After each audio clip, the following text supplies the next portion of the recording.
Times are sketchy for gig drivers right now.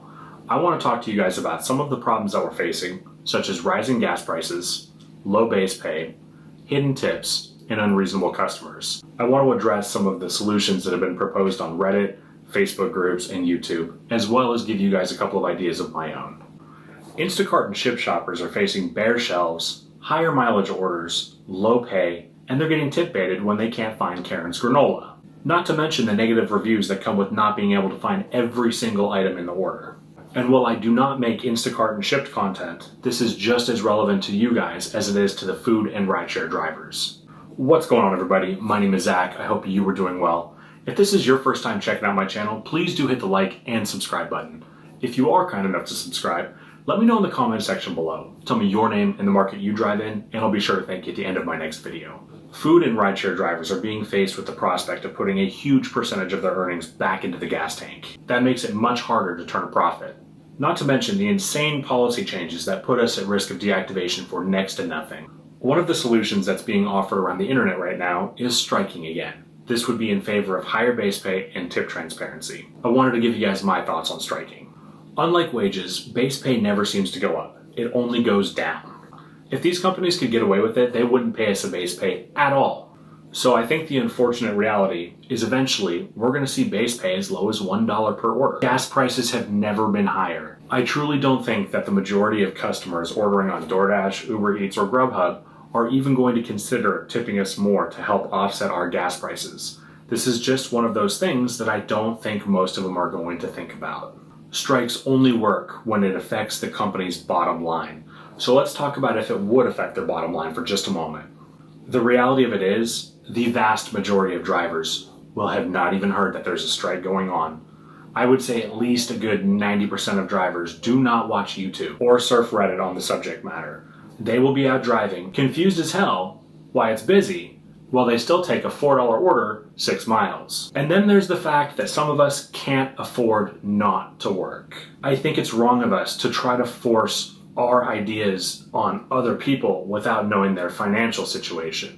A lot of people drive as a second gig to earn more money just to get by. When I was brand new to doing gig work, I remember seeing a mom with a brand new baby out dashing. And my guess is she wasn't out dashing because she wanted to be. She was out dashing because she had to be. I've seen entire families out dashing, and while I don't know their circumstances, if I had to guess, it was so they probably didn't have to pay the childcare costs. Customers are going to be none the wiser that we're striking, and therefore the customer volume isn't going to change at all. Let's be very clear about this. It's the customers that pay our base pay, not DoorDash, Uber Eats, and Grubhub. They simply facilitate the transaction and decide how much of that base pay they give to us. Have you ever ordered on DoorDash? That's expensive. I would wager a guess that most customers would laugh at us and not support a strike at all and order their chicken nuggets just like they usually would. Those customers usually have no idea that that expensive service fee that they're paying for each order is not going to us in its entirety. I am not trying to beat up on anybody at all who is in favor of a strike. I want to make that very, very clear. However, we do gig work because it's convenient and it's usually on our own schedule, and we don't have to answer to bosses. As independent contractors, we are under no obligation to accept a single order that they send us. Try that at W-2 and see how well that works out for you. It's not going to end well for you. We can wait until we see a dollar amount that we want to make before we even get off from the couch and put pants on and get in the car. So anytime there's a strike, there's demands. So let's talk about the demands. Demand number 1, higher base pay. Look, I get it. That is maddening when you see an order for $2.75 that's going 8 miles. That feels like a personal attack on us and our time. But do we have to do that order? Let's talk about demand number 2, tip transparency. Is it right that the order shows you $6.75 when it's going 7 miles, and then when somebody finally takes it, it ends up being $16? No, that's not right either. That's not fair to us, and it sure isn't fair to the customer, who had the decency to give us a good tip to get that order to them in a reasonable amount of time. Isn't that crazy how it works? You pay for service, you get it quickly. My point for all of this, we have valid reason to be upset. We want change. So I have a suggestion for DoorDash. Rather than your $2.75 base pay in a lot of markets, maybe you should move to a more Uber or Grubhub system, where we get paid a base pay plus mileage and make the customer pay that. They wanted to live in the sticks, they can pay to have their food delivered to the sticks. I would also like to suggest that Uber and DoorDash stop doing shifting, like hiding a bunch of information from us, like where we're going and tip transparency. This is really starting to sound like a bad relationship with an untrustworthy partner, isn't it? Let's go a little further into policy changes. Recently, we've seen both Uber Eats and Grubhub take major shots at their drivers with policy changes. Uber quit showing us addresses, putting us in potentially dangerous situations. Grubhub introduced a contract violation policy that could be thrown at almost any driver, anytime, for anything. And while not a policy change, we've seen DoorDash and Uber start to accept cash on delivery, which puts us at a massive risk of getting robbed. So I understand your guys' outrage. I understand the need for change. These companies are never going to go to bat for us. Rather than striking, I would like to propose a different solution that would hit them right where it hurts. The law. In my opinion, what we're asking for is starting to tiptoe into the realm of an employee. And if we're ever classified as such, we would lose the majority of the freedoms that we enjoy as independent contractors, such as working when we choose and the ability to decline orders.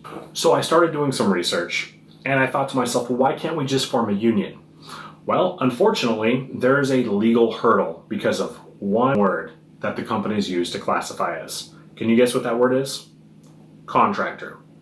Because we're not an employee, we are not eligible under federal law for unionization.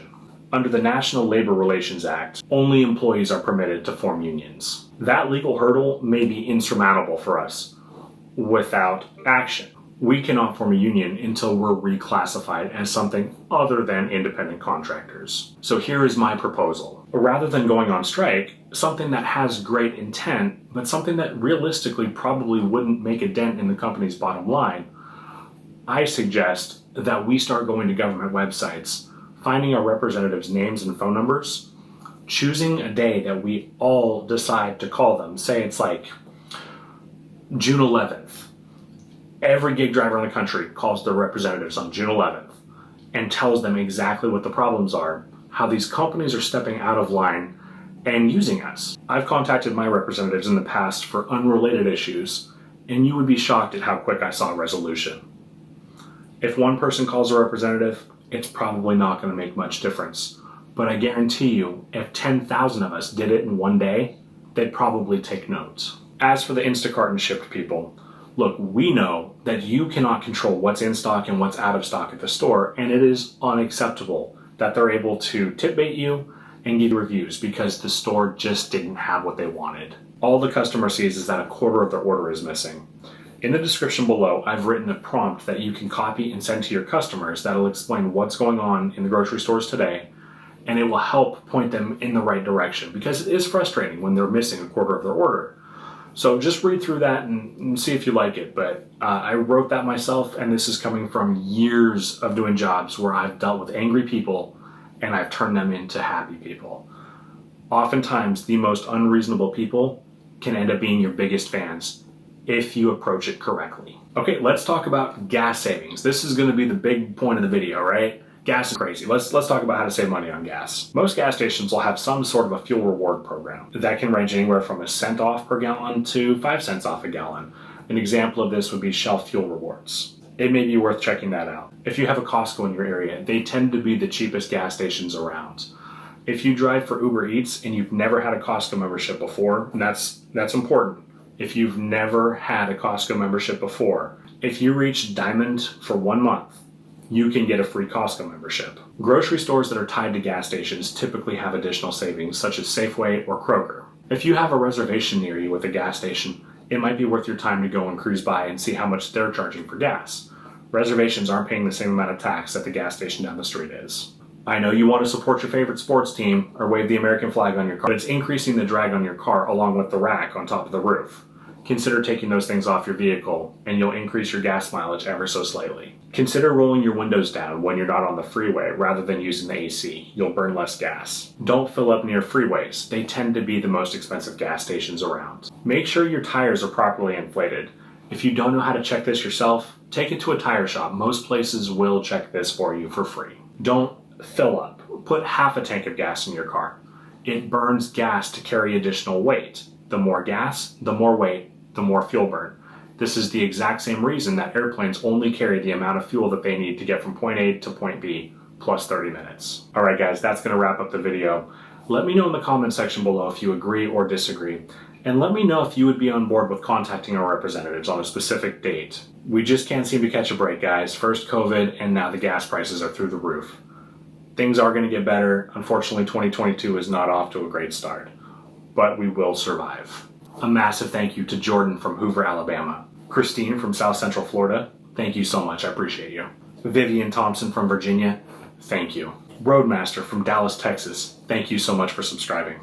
Ronald, you're awesome, thank you so much. Arlene, thank you so much. Timothy from Florida, thank you, I appreciate you. Jay from Los Angeles, I appreciate you subscribing, thank you so much. Amanda from DFW, thank you, I appreciate you. Jason from Los Angeles, thank you so much. Sergio from beautiful San Diego, you're awesome, thank you so much, man.